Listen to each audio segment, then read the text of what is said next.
వ్యాపారం చేసి బ్లాక్మెయిల్ చేసి ఒత్తిడి చేసి చిట్లే ఇచ్చుకుంటారు. ఇలా రాజమండ్రిలో వాళ్ళ ఎమ్మెల్యేలు ఎందుకు వాళ్ళకి సీట్లు ఇవ్వాలనండి వడ్డీ వ్యాపారస్తులకి?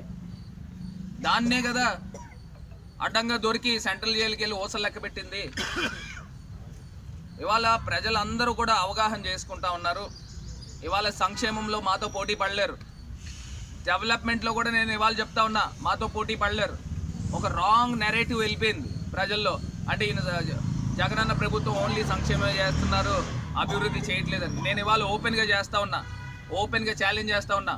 విద్యారంగంలో మేము చేసినంత డెవలప్మెంట్ ఆంధ్రప్రదేశ్ రాష్ట్రం పుట్టిన తర్వాత ఇప్పుడు దాకా ఏ ప్రభుత్వం కూడా చేయాల. ఓపెన్గా ఛాలెంజ్ చేస్తూ ఉన్నా.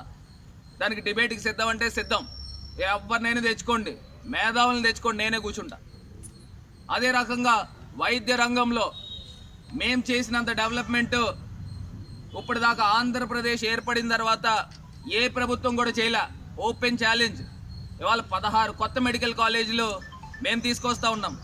రాజమండ్రిలో ముఖ్యమంత్రి గారు జగనన్న ఒక మెడికల్ కాలేజ్ని ఇవ్వడం, గవర్నమెంట్ మెడికల్ కాలేజ్ ఇవ్వడం జరిగింది. ఆల్రెడీ అకాడమిక్ ఇయర్ ప్రారంభమైంది.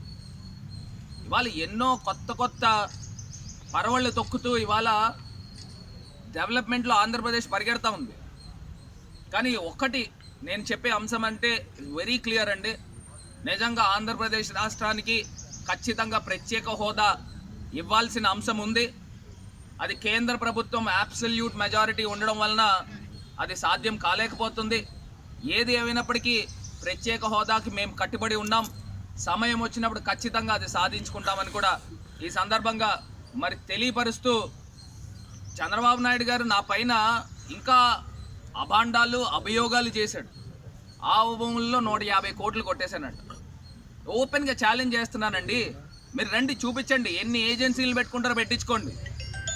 ఆల్రెడీ మీరు కోర్టుకి వేశారు.